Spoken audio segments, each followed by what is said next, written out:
আগামী সেপ্টেম্বর মাসে প্রধানমন্ত্রী নরেন্দ্র মোদীর জন্মদিনে আরএসএস প্রধান মোহন ভাগবত তাকে কি একটা শাল উপহার দিতে চান? কেন বলছি এ কথা? আরএসএসের প্রাক্তন চিন্তাবিদ মোরপন্থ বিশ্বনাথ পিংলে ৭৫ বছরের জন্মদিনে শাল উপহার পাওয়াকে অবসরের প্রতীক বলেই মনে করতেন। এবছরের শুরু থেকেই মোহন ভাগবত বেশ কয়েকবার প্রধানমন্ত্রী নরেন্দ্র মোদীকে নিয়ে নানা মন্তব্য করেছেন। আর এবার তিনি বললেন ৭৫ বছর হলেই সেই ব্যক্তির থেমে যাওয়া উচিত, নতুনকে জায়গা করে দেওয়া। তার এই কথার লক্ষ্য যে মোদী, তা নিয়ে কারো কোনো সংশয় নেই। তাহলে আরএসএসের নিচুতলার কর্মীদের কাছ থেকে সংঘচালক মোহন ভাগবত নরেন্দ্র মোদীর পারফরমেন্স নিয়ে তেমন কি কোনো রিপোর্ট পাচ্ছেন? মোদীর জনপ্রিয়তার যে গ্রাফ মাত্র ১ বছর আগের ভোটে তত্তরিয়ে নামতে দেখা গিয়েছিল, তা কি গদি মিডিয়ার ঢক্কানিনাদ দিয়েও ঠেলে ঠুলে বিশেষ তোলা যাচ্ছে না? কয়েকদিন আগেই মোদীর শূন্যস্থান পূরণের জন্যে নীতিন গডকরিকে এগিয়ে রেখেছে সংঘ। সেই সঙ্গে সুব্রামানিয়াম স্বামীর মতো ৮৫ উত্তীর্ণ নেতাকেও কি সবুজ সংকেত দিয়ে রেখেছেন মোদীর বিরুদ্ধে গুছিয়ে কিছু অভিযোগ তোলার জন্যে? মাত্র কয়েকদিন আগেই একটি এপিসোডে বলেছিলাম নীতিন গডকরির কথা। বিশ্বব্যাংকের এক রিপোর্টের সঙ্গে নীতিন গডকরির একটি ভাষণ হুবহু মিলে গেছে। বিশ্বব্যাংকের রিপোর্টের সঙ্গে সুর মিলিয়ে গডকরি বলেছিলেন, দেশে গরিবের সংখ্যা বাড়ছে এবং ধনীদের হাতে দেশের সম্পদ কেন্দ্রীভূত হচ্ছে। একেবারে মোদীর সর্বনাশ করার মতোই কথা। ওই ভিডিওতে আমি বলেছিলাম, মোদীর বিরুদ্ধে এইভাবে কথা বলার সাহস নীতিন গডকরির হয় কি করে? আরও বলেছিলাম আরএসএসের পরিকল্পনা নিয়ে। আর ঠিক সেটাই প্রকাশ্যে চলে এলো মোহন ভাগবতের এই কথার পরে। ডেসক্রিপশন বক্সে আগের ভিডিওটির লিঙ্কটি দিয়ে রাখলাম, সময় পেলে দেখে নিতে পারেন। নীতিন গডকরি, সুব্রামানিয়াম স্বামী বা মোহন ভাগবত, প্রত্যেকের গলায় এখন এই সুর ক্রমেই আরও জোরদার হবে। সেপ্টেম্বর পর্যন্ত এই সুর কোথায় গিয়ে দাঁড়াবে? মোদী, অমিত শাহ বা গুজরাট লবিও কি ছেড়ে কথা বলবে?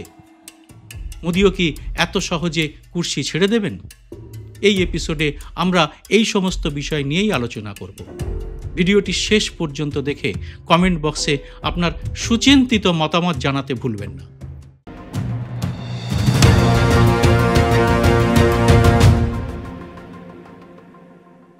নমস্কার, সবাইকে স্বাগত। আমি সুব্রত বসু। ৯ জুলাই দিনটি প্রধানমন্ত্রী মোদীর কাছে খুব একটা ভালো দিন ছিল না, অথচ তার ঠিক একদিন আগে মানে ৮ই জুলাই তিনি ব্রাজিল থেকে সে দেশের সর্বোচ্চ রাষ্ট্রীয় সম্মান নিয়ে ফিরেছেন। তবে আগেই একটা এপিসোডে জানিয়েছি, প্রধানমন্ত্রী মোদী ব্রাজিলে থাকাকালীন ভারতের হাত থেকে প্রতিরক্ষা সংক্রান্ত একটি বড় বাণিজ্য চুক্তি হাতছাড়া হয়েছে। ব্রাজিল ভারতের আকাশ মিসাইল প্রতিরক্ষা সিস্টেম চুক্তি নিয়ে কথা বন্ধ করে দিয়েছে। সেটা এই সময়ের মধ্যেই। এটা অবশ্য গদি মিডিয়াকে দিয়ে সহজেই চাপা দেওয়া গেছে, কিন্তু যেটা চাপা দেওয়া যায়নি সেটা হলো ওই ৯ তারিখেই বিহারের বিপুল সংখ্যক মানুষ পথে নেমে এসে ভারতের নির্বাচন কমিশন তথা নরেন্দ্র মোদী এবং বিজেপির বিরুদ্ধে মিছিল করেছেন, চাক্কা জাম করেছেন। মহারাষ্ট্রের ভোটের মতো বিহারেও যে একইভাবে বিজেপি ভোটে কারচুপি করে মোদীর তথাকথিত অশ্বমেধের ঘোড়াকে এগিয়ে নিয়ে যেতে চায়, তা বুঝে গিয়েছেন বিহারের মানুষ। আর পরদিনই নির্বাচন কমিশনের সিদ্ধান্ত নিয়ে সুপ্রিম কোর্টও কাটাছেড়া করেছে। আর দেশের অন্য প্রান্তে ওই ৯ তারিখেই মোহন ভাগবত একটি বই প্রকাশ অনুষ্ঠানে আরও একবার বলেছেন, ৭৫ বছর বয়স হলেই অন্যদের সুযোগ করে দেওয়ার জন্যে নিজেকে সরে যেতে হয়। অর্থাৎ মোহন ভাগবত কি নরেন্দ্র মোদীকে আরও একবার কাঠগড়ায় তুলতে চলেছেন? কি বলেছেন মোহন ভাগবত? নাগপুরের বনমতি হলে একটি বই প্রকাশের অনুষ্ঠান ছিল। প্রাক্তন আরএসএস চিন্তাবিদ মোরপন্থ পিংলের জীবনী নিয়ে ওই বই প্রকাশ অনুষ্ঠানে মোহন ভাগবত যা বলেছেন তাতে অন্ধভক্তদের ধাক্কা লাগতে বাধ্য। ৭৫ বছর বয়সে অবসর নেওয়া নিয়ে বলতে গিয়ে কিভাবে নিজে পেছন থেকে অশোক সিংহলকে রাম জন্মভূমি আন্দোলনে এগিয়ে দিয়েছিলেন মোরপন্থ, তার কথাও বলেছেন মোহন ভাগবত। মোদিকে নিয়ে গদি মিডিয়ার দিবারাত্র অবান্তর প্রচার নিয়েও কি মোহন ভাগবত বিরক্ত? মোরপন্থ পিংলার উদাহরণ দিতে গিয়ে তিনি বলেছেন, কোনো প্রচার ছাড়াই এই সংঘ চিন্তাবিদ ও কর্মী আজীবন কাজ করে গেছেন। একেবারেই প্রচারের আলোর বাইরে থাকতে ভালোবাসতেন তিনি। মোহন ভাগবত কি খুব কৌশলে ওই দিনের বক্তৃতায় 3টি প্রসঙ্গ তুলে আনলেন। 1 নম্বর বিষয়টি অবশ্যই 75 বছর বয়সে অবসর। বই প্রকাশ অনুষ্ঠানে মোহন ভাগবত পিংলের 75 বছর বয়সের একটি ঘটনা স্মরণ করেছেন। মোরপন্থ পিংলের 75 বছর বয়সে তাকে একটি শাল উপহার দেওয়া হয়েছিল। ওই শাল প্রাপ্তির পরে রসিক মানুষ পিংলে বলেছিলেন, 75 পার হলে কোনো ব্যক্তিকে শাল উপহার দেওয়ার মানেই হলো অবসরের কথা তাকে মনে করিয়ে দেওয়া। মোহন ভাগবতের বক্তৃতার 2য় চিমটিটিও অন্ধভক্তদের গায়ে বেশ লাগবে। মোরপন্থ পিংলে একেবারে উপযুক্ত সময় তার উত্তরাধিকারীকে বা উপযুক্ত লোককে এগিয়ে দিতে ভালোবাসতেন। রাম জন্মভূমি আন্দোলনে অশোক সিংহলকে তিনি এভাবেই এগিয়ে দিয়েছিলেন, একেবারে সামনের সারিতে, নিজেকে রেখেছিলেন পিছনে। অনেক অন্ধভক্তই জানেন না, রাম মন্দির প্রতিষ্ঠার আগে রাম জন্মভূমি আন্দোলনে অশোক সিংহল প্রথম সারির একটি বড় নাম। সেই নামকে সামনে এগিয়ে যেতে সাহায্য করেছিলেন প্রাক্তন আরএসএস নেতা পিংলে। মোহন ভাগবত কি মোদির সামনে এই উদাহরণটি তুলে কোনো ইঙ্গিত দিতে চেয়েছেন? কারণ ইতিমধ্যেই একাধিকবার খুল্লা নীতিন গডকরি মোদি সরকারের প্রবল সমালোচনা করেছেন। তার সেই সমালোচনার কোনো উত্তর দিতে বিজেপির কেউ এগিয়ে আসেননি। স্বয়ং প্রধানমন্ত্রী নরেন্দ্র মোদিও ওই অভিযোগের উত্তরে চুপ করে থেকেছেন। মানে চুপ করে থাকাই বুদ্ধিমানের কাজ বলে মনে করেছেন। কারণ নীতিন গডকরির প্রতিটি কথাই তথ্যের ভিত্তিতে বলা, আর তা মোদির মিথ্যের ফানুস একেবারে ফাটিয়ে দিয়েছে। আরএসএস কি এখন চাইছে নরেন্দ্র মোদি পিংলের উদাহরণ অনুসরণ করুন? নীতিন গডকরিকে এই সেপ্টেম্বরেই প্রধানমন্ত্রী পদে এগিয়ে দিন। মোরপন্থ পিংলের জীবনীর উপরে বইটি প্রকাশের সময় মোহন ভাগবত 3 নম্বর যে ইঙ্গিতটি করেছেন তাও অন্ধভক্তদের কানে ভালোই বাজবে। এখন গোটা দুনিয়া জানে নরেন্দ্র মোদি প্রচার ছাড়া থাকতে পারেন না।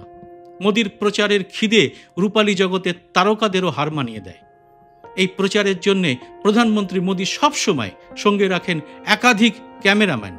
নিজে সারাদিন বারংবার পোশাক পরিবর্তন করেন, নানা জায়গায় নানা রকম পাগড়ি ও টুপি পরে থাকেন।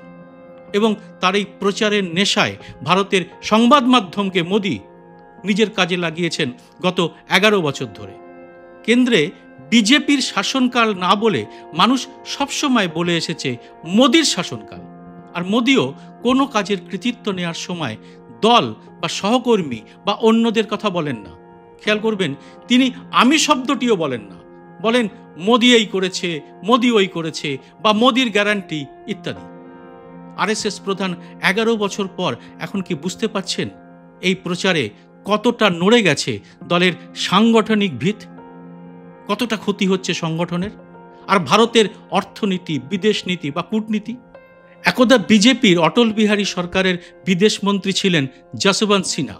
তিনি সম্প্রতি একটি সাক্ষাৎকারে বলেছেন, নরেন্দ্র মোদীর বিদেশ নীতি আসলে একটি হিমালয়ান ব্লান্ডার, হিমালয় সদৃশ ভুল। আরএসএস প্রধান মোহন ভাগবত সাম্প্রতিক বিদেশ নীতির ব্যর্থতা নিয়ে কি বলবেন? মোদিনোমিক্স নামক এক বায়বীয় কাল্পনিক বেলুন ফাটানোর জন্যে তিনি নামিয়ে দিয়েছেন নীতিন গডকরিকে, আর বিদেশ নীতি নিয়ে মুখ খোলার গ্রিন সিগন্যাল কি তাহলে দিয়ে দিয়েছেন ডক্টর সুব্রমণিয়াম স্বামীকে? সুব্রমণিয়াম স্বামী এর মধ্যেই বলেছেন, মোদির গোপন তথ্য তাদের হাতে রয়েছে বলেই আমেরিকা ও চীন তাকে দিয়ে যা খুশি করাতে পারছে। ভারতের বিভিন্ন রাজ্যের গ্রামগঞ্জে ছড়িয়ে রয়েছে আরএসএসের কর্মীরা। মহারাষ্ট্র, হরিয়ানায় নির্বাচন কমিশনের তদারকিতে বিজেপির জয় এনে দিয়েছিলেন ওই কর্মীরাই। ওই কর্মীদের রিপোর্টই কি এখন সঠিক বলে মনে করছেন মোহন ভাগবত বা আরএসএসের নেতৃত্ব? কারণ তাদের কাছে নিচুতলার কর্মীদের রিপোর্ট আছে বলেই নীতিন গডকরি বলতে পেরেছেন, মানুষ ক্রমশ আরও গরিব হচ্ছে এবং কয়েকজন ধনী ব্যক্তির হাতে চলে যাচ্ছে দেশের যাবতীয় সম্পদ। কখন বলছেন কেন্দ্রে বিজেপি শাসনকালের 11 বছর পার হয়ে যাওয়ার পর এবং সেপ্টেম্বর আসার কয়েক মাস আগে। লালকৃষ্ণ আডবাণী, মুরলী মনোহর যোশী, গুজরাটের মুখ্যমন্ত্রী আনন্দীবেন প্যাটেল, নাজমা হেপতুল্লাদের 75 বছর বয়সে অবসর করিয়ে দিয়েছিলেন নরেন্দ্র মোদী। কিন্তু নিজের 75 বছর বয়সে এসে নরেন্দ্র মোদী নিজের অবসর বা পরবর্তী প্রধানমন্ত্রী নিয়ে কোথাও কোনো আলোচনা করছেন কি? বরং অমিত শাহকে দিয়ে এর মধ্যেই বলিয়ে দিয়েছেন আগামী নির্বাচন মানে 2029 সালের লোকসভা নির্বাচনও তারা লড়বেন মোদীর নেতৃত্বেই। প্রতিশ্রুতি মতো বছরে 2 কোটি চাকরি, চাষিদের আয় দ্বিগুণ করা এবং দেশ জুড়ে স্মার্ট সিটি এবং জিনিসপত্রের দামের উপর নিয়ন্ত্রণ, এর কোনোটাই যে হয়নি তা যে শুধু বিপক্ষ রাজনৈতিক দলই বলছে তা তো নয়, বলছে আম জনতা এবং বিজেপির অনেক নিচু স্তরের নেতারাও। তারাও জানেন বাস্তব অবস্থাটা কি, গত নির্বাচনে কিভাবে ভোট কমেছে খোদ মোদির নিজের কেন্দ্র বারাণসীতেও। আর তাই মোদিকে সরিয়ে নতুন মুখ আনার সেপ্টেম্বরই কি উপযুক্ত সময় বলে মনে করছে আরএসএস। আর তাতে কিন্তু সসম্মানে সরে যেতে পারেন মোদিও। তবে সেটা কি এত সহজ হবে? গুজরাট লবির সঙ্গে আরএসএস এবং উত্তরপ্রদেশ এবং মহারাষ্ট্র লবির লড়াইটা শেষ পর্যন্ত কোথায় গিয়ে দাঁড়ায় তা কিন্তু আর কিছু দিনের মধ্যেই স্পষ্ট হয়ে যাবে। আপনারা কি বলেন? জয় হিন্দ, সত্যমেব জয়তে।